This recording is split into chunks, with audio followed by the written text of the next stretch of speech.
আসসালামু আলাইকুম, সবাই কেমন আছেন? আশা করি সবাই ভালো আছেন। তো আজকে যে জিনিসটা দেখাবো সেটা হচ্ছে আপনারা কিভাবে আপনাদের মানে পিসি থেকে বিভিন্ন আনব্লক ব্লক ওয়েবসাইট কিভাবে আনব্লক করবেন।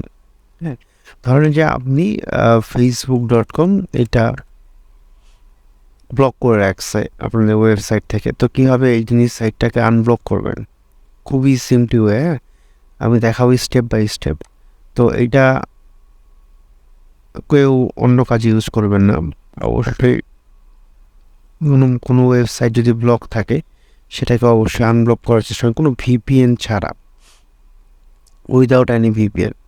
হ্যাঁ, কোনো ভিপিএন লাগবে না, খুবই সিম্পলি ওয়েতে আনব্লক করতে পারবেন। চলুন দেখি, কথা না বাড়ে আমি আপনাদের স্টেপ বাই স্টেপ দেখাচ্ছি।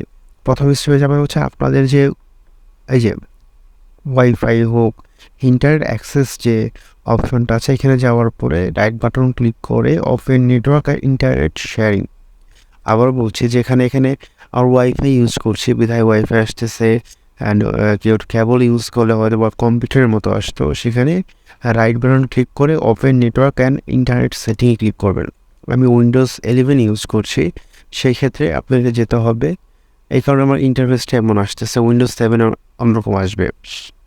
তো ওয়াইফাইতে ক্লিক করবো। ওয়াইফাইতে ক্লিক করার পরে দেখেন রিলেটেড সেটিং অপশানে এই চেঞ্জ অ্যাডাপ্টার সেটিং, এখানে ক্লিক করব। আর উইন্ডোজ 7 এরকম আসবে আসার সাথে সাথে। হ্যাঁ, আসার সাথে সাথে এরকম আসবে। আসার পরে ওয়াইফাইতে ক্লিক করবেন, বা ইন্টারনেট যদি কেউ থাকে ইন্টারনেটে, এখানে প্রপার্টিস সবগুলো একই অপশন।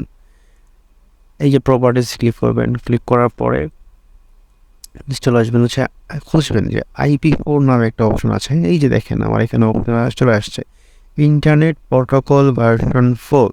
এই আসার পরে প্রপার্টিসে ক্লিক করবেন। ক্লিক করার পরে এই ডায়ালগ বক্সের মধ্যে ইউজ দ্য ফলোইং ডিএনএস সার্ভারে ক্লিক করে এখানে দিবেন 8, সরি, আবার 8, এটা দেওয়ার পরে ওকে দিয়ে দিবেন, ক্লোজ কেটে দিবেন। দেখবেন যে আপনি ফেসবুক বা যে কোনো ব্লগ সাইটে আপনি ঢুকতে পারতেছেন। ঠিক আছে, তো যদি কোনো ধরনের সমস্যা হয় আমাকে জানাবেন, আমি অবশ্যই রিকভার করার চেষ্টা করব, রিসলভ করার চেষ্টা করব। ওকে, ধন্যবাদ। আসসালামু আলাইকুম।